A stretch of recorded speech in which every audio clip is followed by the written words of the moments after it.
RTL manolotra ho anao.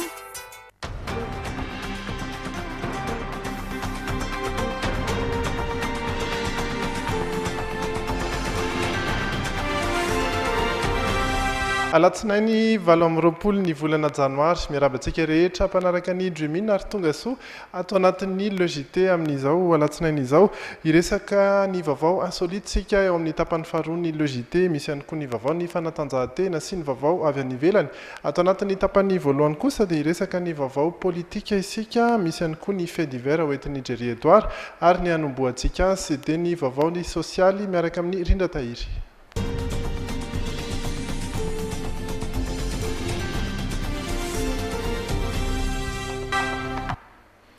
Miaraba ny Rija dia miaraba ny mpijery ihany koa. Noho ny firotsahan'ny orana matetetika teto amintsika dia nahita mpiakarana ny renirano rehetra isan'izany eny Anosizato ahiana mbola hiakarana satria isika amin'izao fotoan'izao dia ao anatin'ny vanim-potoana firotsahan'ny orana tanteraka. Nahita mpiakarana ny reniranon'ny Mamba vokatry ny firotsahan'ny orana Tatoato. Nisy fiantraikany tamin'ireo renirano sasatsasany teto Antananarivo izany toy ny reniranon'ny Kopa. Niakatra 2 metatra ny rano ho an'ny Marodrefy eny Anosizato, izany hoe mahatratra 2 metatra sy 770 ny alaliny amin'izao fotoan'izao. Raha ny nambaran'ny Apipa dia mbola tsy tonga amin'ny fepetra fanairana loza izany fiakaran'izany raha tsy efa mahatratra 4 metatra. Ahiana kosa nefa ny hiakaran'ny renirano satria ho avy matetika ny orana mandritra ny herinandro. Ho an'ireo eny amin'ny faritra iva kosa dia noho ny faratsian'ny fantsona nalaka andrano natao ivoahan'ny rano no mahatonga ny mety ho fiakarana anaty ipodrano. Saingy ilaina ihany ny fahamalinana sy ny fandraisana fepetra rehetra satria ny tsy fifehezany dia mety hitarika amina loza avokoa.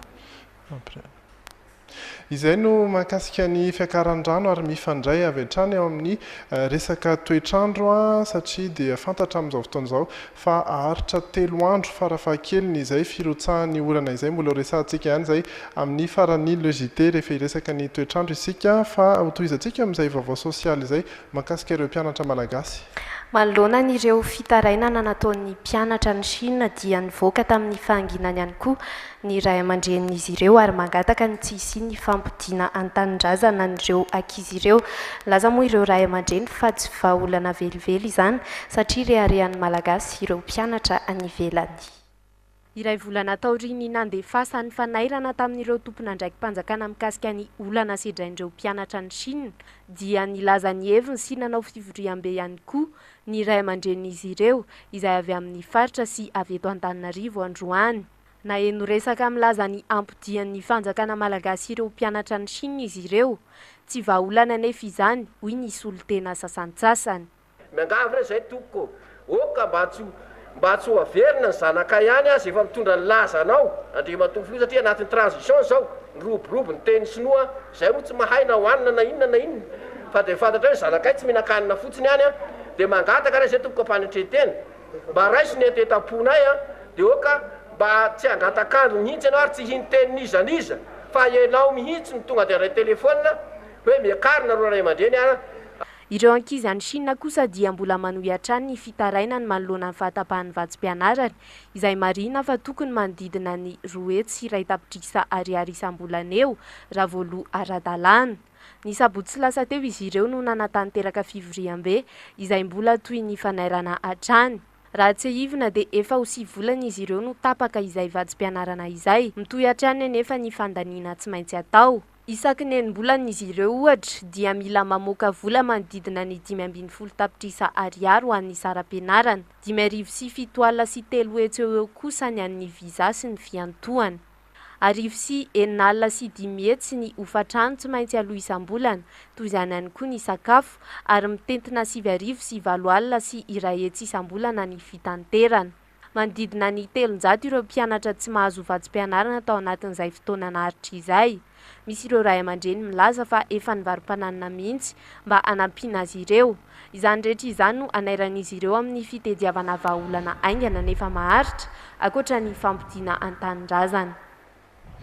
iny olan'ny mpianatra iny moa dia efa noresahana nandritry ny filan-kevitry ny gouvernementa tamin'ny herinandro lasa noresahana ihany koa niaraka tamin'ny filohany tetezamita nandritry ny filan-kevitry ny ministra ary ny tapaka taorian'izay dia nisy ny filan-kevitry ny gouvernementa manokana taorian'izay filan-kevitra manokana izay indray dia nisy ny komisiona manokana izay napetraky ny prime ministre Omer Berzika ary io komisiona io dia tokony anolotra vahaolana rampitso ary dia rampitso sika miara-mahita izay vahaolana hoetiny ny fanjakana izay mahakasika ireo mpianatra ireo fanahitana fiakarany fahatsarany ny vokabary eto amintsika tao anatin'ny efataona ho an'ireo mpamboly manerana ny Madagasikara indrindra fa ny ao aloatra mahatratra 30 kilao isan-taona eo kosa ny vary lanin'ny malagasy iray na izany aza nefa dia ahitana fiakarana hatrany ny vidim-bary eny amin'ny tsena mahazatra.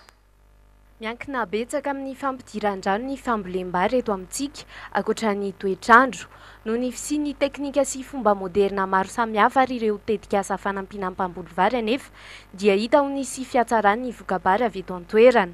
Eo anatrehan'izany dia mbola miankin-doha tanteraka amin'ny any ivelany isika satria mila manafatra vary hatrany. Ao anatin'ny taona dia mahalany vary manodidina ny 300 kilao ny malagasy iray raha ny fanadihadiana nataon'ny UPDR FAO. Tsy mifandray amin'izay fandaniana izay nefa ny fanafarana vary na dia voasokajy ho isan'ireo mpihinam-bary maneran-tany azy isika. Atahorana ny ampitotongana indray ny vokabary satria ina amelona takaitra mavesatra amin'ny voly ny fivadian'ny toetrandro misy amin'izao. Ny fiakaran'ny vary ihany koa dia mety ampiheny ho taham-pandaniana isan-taona io satria efa manodidina ny 300 ariary ka hatramin'ny 500 ariary ny vidin'izy ireny eny an-tsena. Izay ny vaovao sosialy hiditra eo amin'ny lafim-baovao manaraka tsika miaraka amin'ny farana soavina ny politika.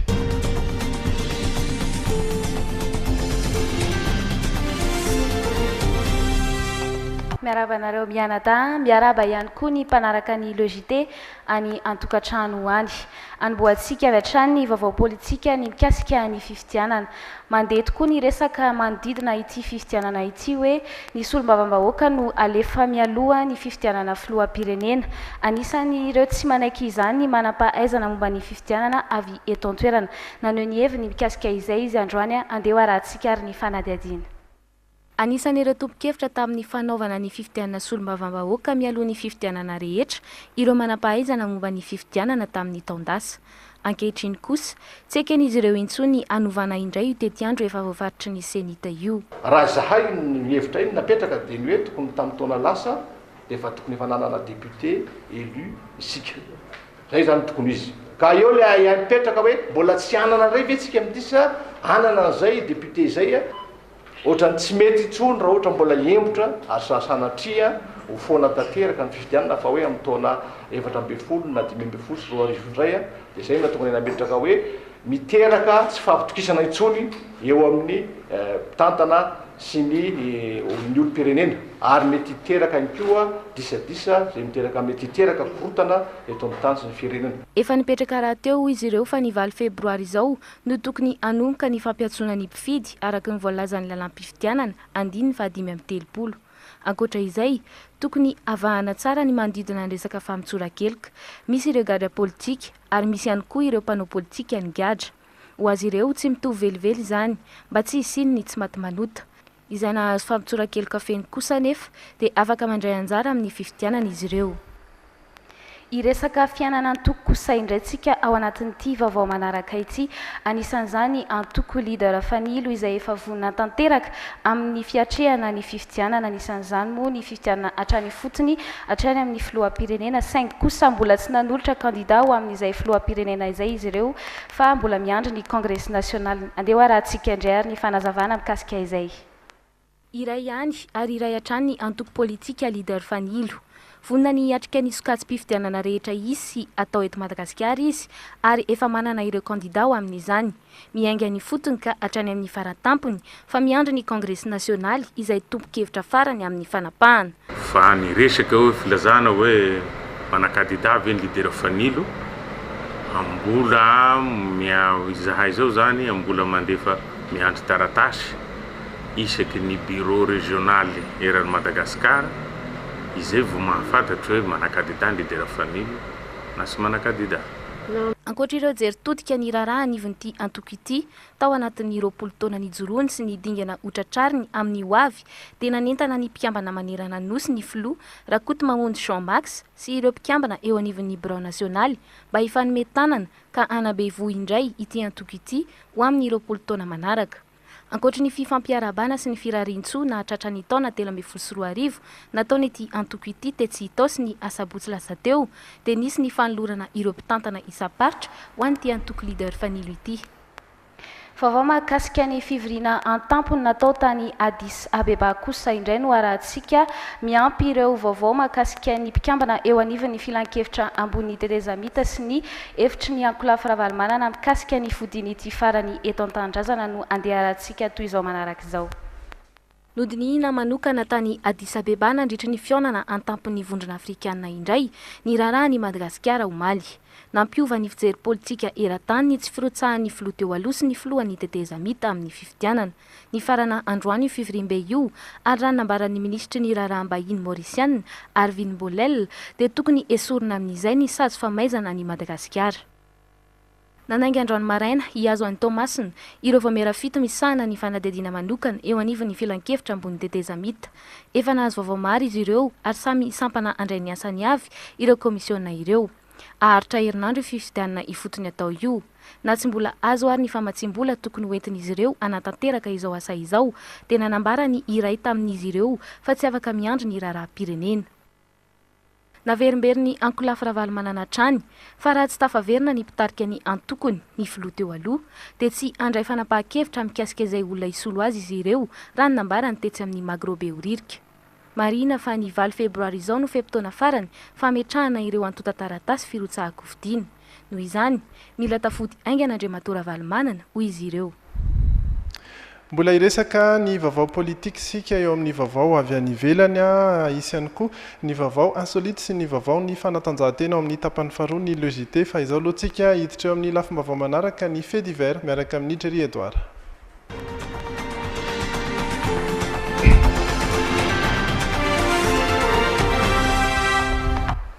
Falmiarabanareo mianadahy ary mankasitraka anao izay manaraka ny logité amin'ity takariva ity. Ankizilahikely roa no maty tsitradrano voapositry ny vato noho ny fiotsakin'ny rindrina teny Ikanja Ambohimangakely androany alatsinainy tokony ho tamin'ny 2 sasany maraina. Naratra ihany koa ny renin'izy ireo sy ny zanany 2 hafa. Na refeo nidoboka be ny fianakaviana teo amin'ny manodidina ny hevitra fa fipoam-basy noho ny fanafian-jiolahy izany. Rehefa samy nivoaka nefa izy ireo dia akory ny atairana rehefa nahita ny trano efaravan'ny fiotsahan'ny vatobe nandrafitra ny rindrina teo ambony.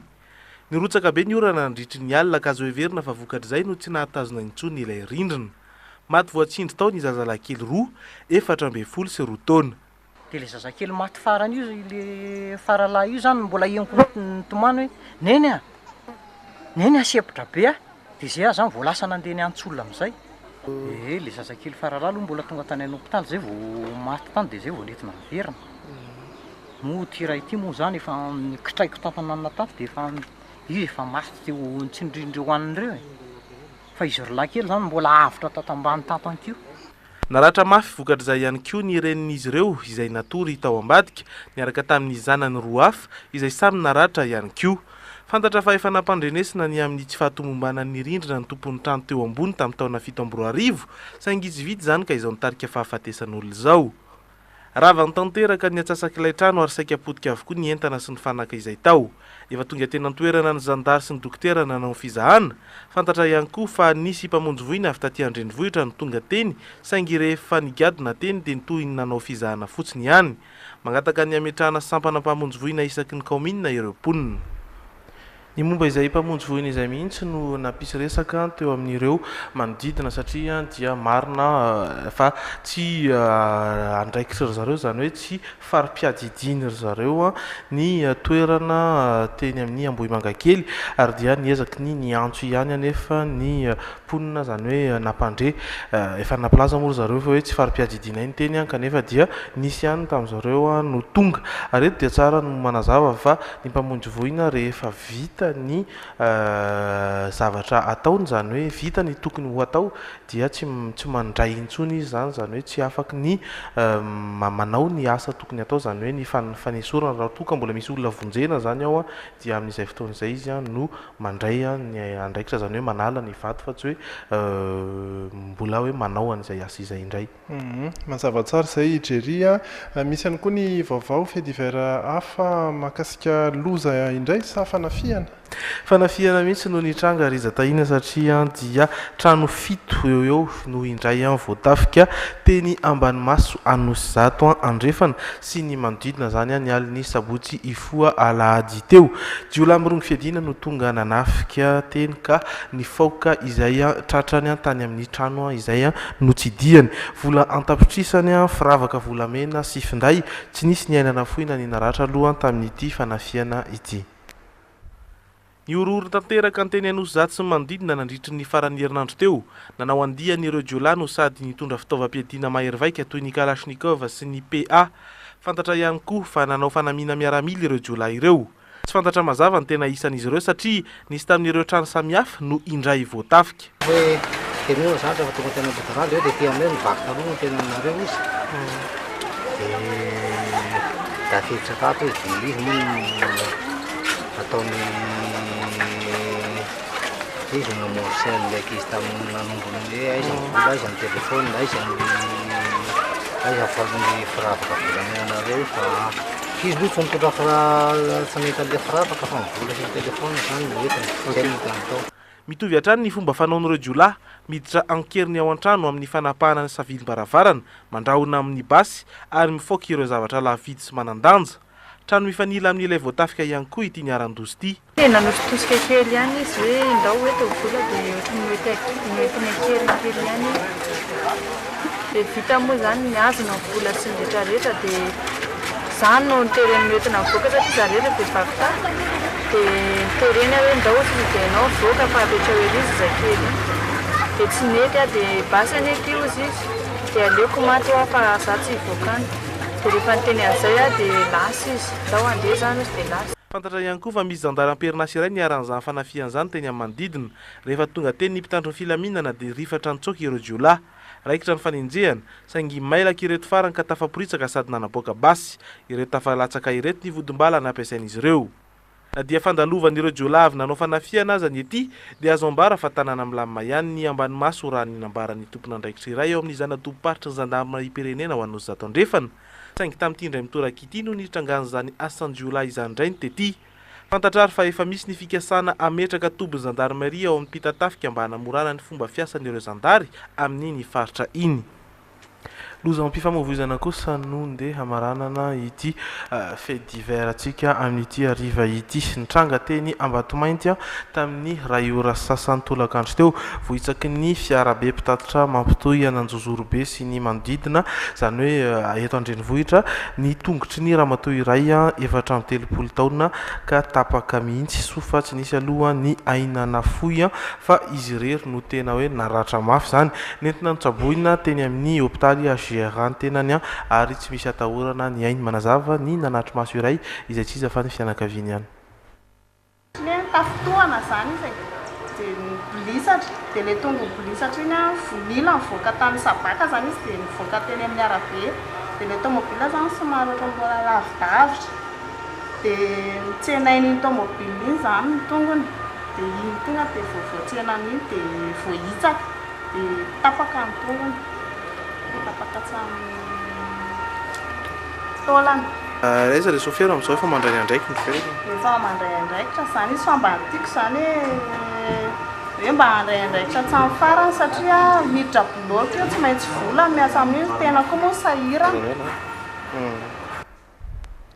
Izay ny vaovao ny fait divers mbola iresaka loza ihany koa isika. Ny loza nitranga tany Brésil, misy ihany koa ny vaovao tany Egypte, ny vaovao ny insolite ary ny vaovao ny fanatanjahantena afaka fotoana fohy.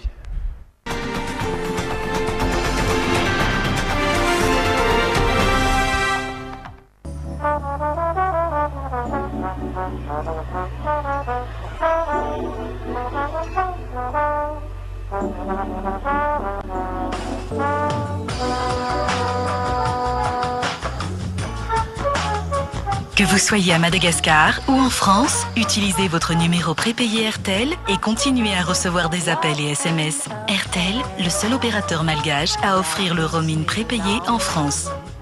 RTL.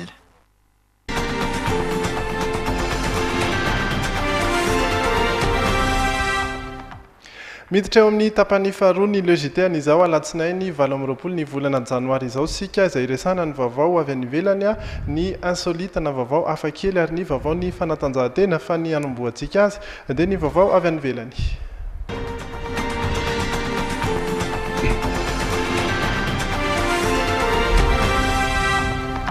Ny tany Brésil no voalohany amin'izany satria dia loza tsy roa amantany no nitranga tao a Brésil tao amin'ny faritra atsimotsimon'ny renivohitra no nitranga izy ity ary raika amin'ny 36 no maty tao anaty trano fandihizana anankiray omaly alina vokatry ny firehetan'ny afo no natonga izao fahafatesana marobe izao a sepotra na main'ny afo na voahitsaka izay no ankamaroan'ireo olona sendra tao anatin'ity trano fandihizana ity.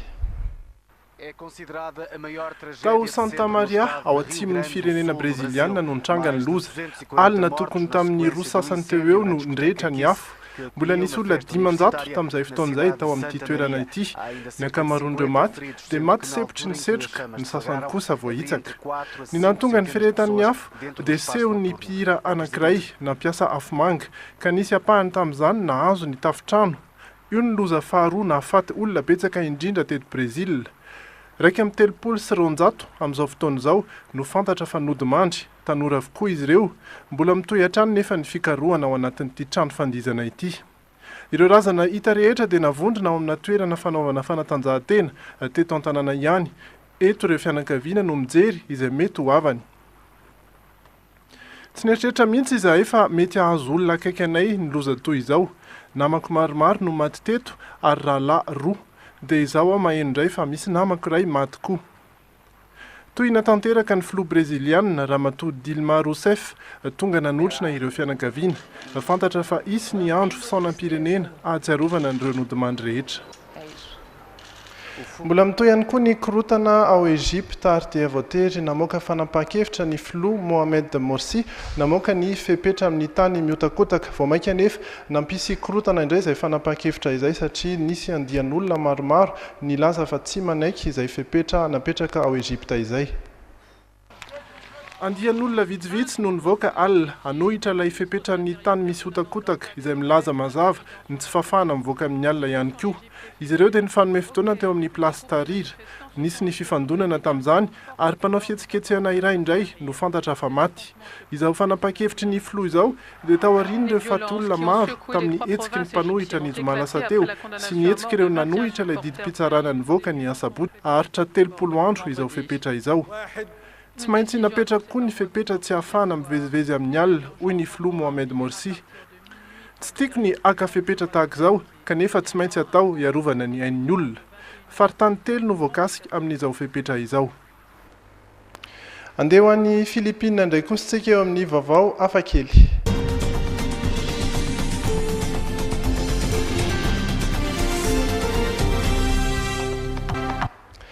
Tavoahangy mandeha amin'ny herin'ny masoandro izay no anaran'ity zavatra iray izay ho aseho anareo ity vaovao tokoa izy ity any Filipina any ary anisany atao hoe olana mety tsy dia mitranga eto Madagasikara mety mipetraka ihany eo amin'ireo toerana na trano sasantsasany fa ho jerentsika hoe atao inona tokoa moa izay tavoahangy mandeha amin'ny herin'ny masoandro izay. Tavoahangy mandeha amin'ny herin'ny masoandro inona tokoa ary izay alohan'ny iresana izay vahaolana izay dia tsara ho fantatra ny olana manokana mipetraka eto Filipina. Betsaka ireo trano mifaneritery amin'ny toerana iray tena mifanakaiky ny ankamaroan'ny rindrina ka na misy varavarakely aza dia sarotra ny isokafan'izany. Maizina tanteraka noho izany ny ankamaroany tony trano tony. Ity ramatoa ity izao dia nilaza fa tsy dia tiany ny mijanona ato an-trano fa mivoaka foana izy ny atoandro. Rehefa atory ny alina vao miditra eto indray. Fantatra ihany koa fa lafo dia lafo ny herinaratra aty Filipina ary tsy te handrehitra jiro ny ankamaroan'ireto mponina. Anatsarana ny fiainan'izy ireo ary dia nisy nahita ity hevitra tsara ity ny solon'ny takamoana ampoule natoraly tanteraka ary tsy mandany vola mihitsy rehefa tafapetraka. Tavoahangy plastika no alaina fenoana rano madio ary asiana javel kely mba tsy hakany ilay loko mavomavo. Avy eo dia apetraka eny ambony tafo izy ity maka ny azavan'ny masoandro ilay rano ary mitaratra izany eran'ny trano.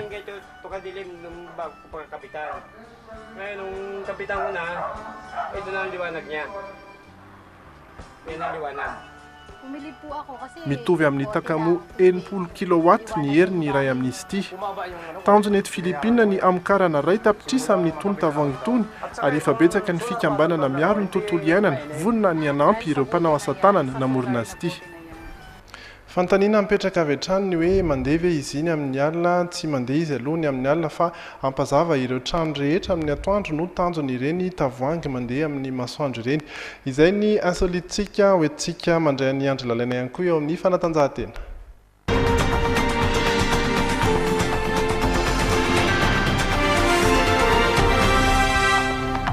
Miaraba nareo mirahalahy dia miaraba ihany koa ny any an-trano atombotsika amin'ny vaovaon'ny faninanana azakazaka sady fialamboly ny fizahantany dia ny UTOP zany ny ultra trail au plateau izay ho tanterahana ny faefatra sy ny fahadimy volana may ho avy izao. Mbola mitoetrano soratanarina azay rehetra te handray anjara amin'izany. Ampiavaka ity andian'ny fahadimy ny ultra trail au plateau na ny UTOP ity ny fisian'ny faninanana vaovao ntsona hoe trail Carion izay ampitoy ny Carion sy Mantasoa mirefy 30 km ka ho taterina amin'ny lamasinina avy eny amin'ny Garansorano ka hatrany Carion ireo mpifaninana. Ankoatray dia isy hatrany ireo faninanana solo irefy 20 km iainga amin'ny 12 alina avy eny amin'ny lycée français Ambatobe ny aliny 4 may ho avy izao ka ho any Mantasoa mandroso miverina sy ny semi mirefy 80 km mampitoy amin'ny Mantasoa sy Ambatobe ary ny Santarky ahitana olona efatra samy mita 30 km avy. Fantatra koa fa tafita andray anjara amin'ny faninanana 6666 Occitane atao any Montpellier ny volana jona ho avy izao ireo mpandresy lasy vavy amin'ny faninanana solo ary atrika ny trail du Colorado any Saint-Denis la Réunion kosa ireo mpandresy lehilahy sy vehivavy amin'ny semi. Ankoatrizay dia tafiditra anatin'ny fanitsana ny atrehana ny trail du Mont Blanc ihany koa ity andian'ny fahadimy ny UTOP ity. Ankoatra teratany malagasy sy vahiny monina eto Madagasikara izay efa mpandray anjara amin'izany moa dia nanasan'ireo réunionnais sy réunionnaises tompon-dakan'ny trail du Colorado sy ireo frantsay lasy vavy tompon-dakan'ny 6666 Occitane ihany koa ny mpikarakara tamin'ity indray mitoraka ity. Mbola mitoetrano fisoratananarina ho an'izay te handray anjara rehetra izay tsy hifarina raha tsy amin'ny 12 aprily ho avy izao ka ho ferana ho eninjato izany hitsinjara ho zato ho an'ny solo, 300 ho an'ny semi, 100 ho an'ny trail Carion ary ekipa 20 ho an'ny Santarky. Isan'ny mampiavaka ny faninanana iny moa ny fiaingana amin'ny andro alina amin'ny 12 alina be zao ny 4 may ampitoy Antananarivo miainga avy eny amin'ny lycée français ny Ambatobe ary makany Mantasoa mandroso miverina mirefy 20 km izay mandalo tanàna 10 be zao izy io sady tafiditra ao anatin'ny fizahantany ihany koa mazava ho azy nefa mahavariana hoe amin'ny alina no ahita fizahantany sa sao dia tokony ho zavatra hafa no mifanena tampoka amin'ny alina.